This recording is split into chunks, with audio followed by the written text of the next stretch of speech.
شروع اللہ کے نام سے جو بڑا مہربان نہایت رحم فرمانے والا ہے۔ السلام علیکم ورحمۃ اللہ وبرکاتہ۔ پیارے دوستو، آج کی اس ویڈیو میں ہم آپ کو بنی اسرائیل کی گائے کا واقعہ سنائیں گے۔ دوستو، اللہ تعالیٰ نے ارشاد فرمایا، اور جب حضرت موسیٰ علیہ السلام نے اپنی قوم کے لوگوں سے فرمایا کہ خدا تم کو حکم دیتا ہے کہ ایک گائے ذبح کرو، وہ بولے تم ہمارے ساتھ ہنسی کرتے ہو۔ حضرت موسیٰ علیہ السلام نے کہا کہ میں خدا کی پناہ مانگتا ہوں اس سے کہ میں نادان بنوں۔ انہوں نے کہا اپنے پروردگار سے دعا کیجئے کہ وہ ہمیں یہ بتائے کہ وہ گائے کس طرح کی ہو۔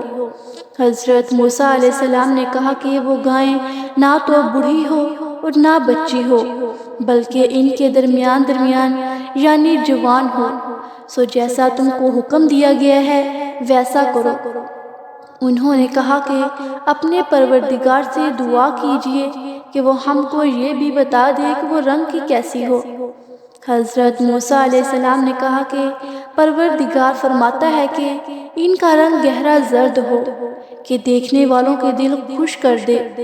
انہوں نے کہا کہ اپنے پروردگار سے پھر درخواست کیجئے کہ وہ تم کو بتا دے کہ وہ کس طرح کی ہوں، کیونکہ بہت سی گائیں ایک دوسرے کی مشابہ معلوم ہوتی ہیں۔ پھر خدا نے چاہا تو ہمیں ٹھیک بات معلوم ہو جائے گی۔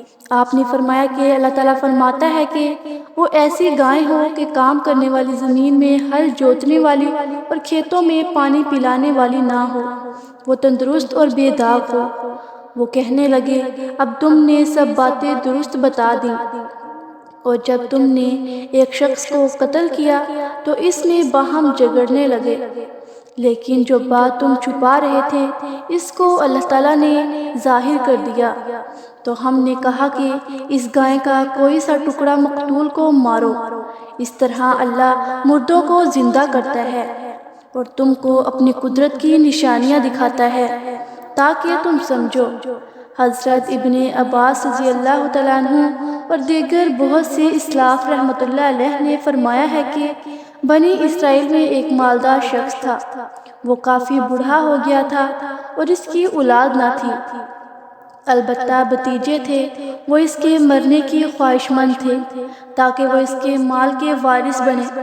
ان میں سے ایک بھتیجے نے اس کو قتل کر کے ایک چوراہے میں پھینک دیا، اور بعض نے کہا کہ ان میں سے کسی کے دروازے پر پھینک دیا۔ جب صبح ہوئی اور لوگوں میں گفتگو شروع ہوئی تو اس کا وہی بھتیجا مظلوم بن کر چیخو پکار کرتا ہوا آیا۔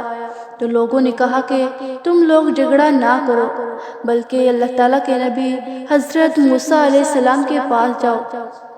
تو وہ اس کا بھتیجا یہ معاملہ لے کر حضرت موسیٰ علیہ السلام کے پاس آیا۔ تو حضرت موسیٰ علیہ السلام نے فرمایا کہ اللہ کا واسطہ دے کر کہتا ہوں کہ جس کو یہ علم ہو کہ مقتول کو کس نے قتل کیا ہے وہ ہمیں اس کے بارے میں مطلع کر دے۔ تو کسی کے پاس اس کا علم نہ تھا کہ مقتول کو کس نے قتل کیا ہے۔ اب لوگوں نے آپ سے التجا کی کہ اللہ تعالیٰ سے اس بارے میں معلوم کریں۔ حضرت موسیٰ علیہ السلام نے اس بارے میں اللہ تعالیٰ سے معلوم کیا تو اللہ نے ان کو ایک گائے ذبح کرنے کا حکم دیا۔ اس کے جواب میں ان لوگوں نے کہا کہ کیا تم ہم سے مذاق کر رہے ہو؟ ان کا مقصد یہ تھا کہ ایک مقتول کے قاتل معلوم کرنے کے لیے گائے کے ذبح کرنے کا کیا تعلق ہے، کہاں مقتول کا معاملہ اور کہاں گائے ذبح کرنے کا حکم۔ حضرت موسیٰ علیہ السلام نے کہا کہ میں جاہلوں میں سے ہو جانے سے اللہ کی پناہ مانگتا ہوں، یعنی وہی کچھ کہہ رہا ہوں جو میری طرف وحی ہوئی ہے، یا اس کا مطلب کہ جس بات کی وضاحت مجھ سے آپ لوگ چاہتے ہیں اللہ نے اسی کے بارے میں مجھے یہ جواب دیا ہے۔ دوستو، حضرت ابن عباس رضی اللہ تعالیٰ عنہ اور دیگر حضرات کا یہی کہنا ہے کہ پھر انہوں نے اپنے اوپر سختی کرتے ہوئے اس کے رنگ کے بارے میں پوچھا کہ گہرے زرد رنگ کی ہو یعنی کچھ سرخی مائل ہے، اسے دیکھنے والے خوشی محسوس کریں، ایسا رنگ بھی عام نہیں ملتا۔ انہوں نے مزید تشدید سے کام لیا اور کہا کہ ہمارے لیے اپنے رب سے دعا کیجیے کہ وہ اس کی ماہیت واضح کرے۔ کیونکہ گائیں ہم پر مشتبہ ہو گئی ہے، اور ہم اگر اللہ نے چاہا تو رہنمائی پا لیں گے۔ ابن مردویہ اور ابن ابی حاتم نے ایک مرفوع حدیث بیان کی ہے، اگر بنی اسرائیل انشاءاللہ نہ کہتے تو ان کو مطلوبہ گائیں نہ مل سکتی، لیکن اس کی صحت محل نظر ہے۔ دوستو، اس سے مراد یہ ہے کہ عام رنگ سے مختلف ہو، اس کے جسم پر کوئی رنگ نہ ہو، عیب سے صحیح سالم ہو، اور جب ہی اللہ تعالیٰ نے اس گائے کو خاص صفتوں اور خوبیوں کے ساتھ مشروط کر دیا تو کہنے لگے اب تم نے صحیح بات بتا دی ہے، تو اس کے متعلق بھی یہ بیان کیا جاتا ہے کہ ایسی صفتوں والی گائیں ایک ایسی شخص کے پاس ملی جو اپنے والدین کے ساتھ نیکی اور احسان کرنے والا تھا۔ انہوں نے اس کو گائیں فروخت کرنے کا کہا تو اس نے انکار کر دیا۔ انہوں نے اس کی قیمت کافی بڑھا دی، یہاں تک کہ صدی کے قول کے مطابق انہوں نے گائے کے وزن کے برابر سونا دینے کی پیشکش کر دی، لیکن پھر بھی اس نے انکار کر دیا۔ آخرکار انہوں نے گائے کے وزن سے 10 گنا زیادہ سونا دے کر اس کو خرید لیا۔ پھر انہوں نے حضرت موسیٰ علیہ السلام کے مطابق اس گائے کو ذبح کیا۔ پھر حضرت موسیٰ علیہ السلام نے اللہ کی طرف سے ان کو حکم دیا کہ اس مقتول کو گائے کی کسی حصے کے ساتھ لگاؤ۔ اب اس میں مختلف قول ہیں، بعض نے کہا ہے کہ ان کو ساتھ لگانے کا حکم ہوا، بعض نے کہا کہ نرم ہڈی کے ساتھ ملی ہوئی ہڈی کے ساتھ لگانے کا حکم تھا، اور بعض کا کہنا ہے کہ دونوں شانوں کے درمیان والی گوشت کے ساتھ لگانے کا حکم دیا۔ جب انہوں نے مقتول کو گائے کے کچھ حصے کے ساتھ لگایا تو اللہ نے اس مقتول کو زندہ کر دیا، وہ اپنی آنتوں کو کھینچتا ہوا کھڑا ہو گیا۔ حضرت موسیٰ علیہ السلام نے اس سے دریافت کیا کہ تجھے کس شخص نے قتل کیا؟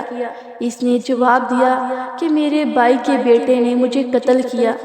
اتنی بات کہنے کے بعد وہ دوبارہ فوت ہو گیا۔ اللہ تعالیٰ نے ارشاد فرمایا، اسی طرح اللہ تعالیٰ مردوں کو زندہ کرتا ہے اور وہ تمہیں اپنی نشانیاں دکھاتا ہے تاکہ تم سمجھو، یعنی جس طرح اس نے تمہیں اس مقتول کو زندہ کر کے دکھایا ہے، اسی طرح وہ جب چاہے گا ایک ہی وقت میں تمام مردوں کو زندہ کر دے گا۔ جیسے کہ اللہ تعالیٰ نے دوسرے مقام پر فرمایا کہ تمہیں پیدا کرنا اور تمہیں اٹھانا سب کچھ ایک ہی جان کی طرح ہے۔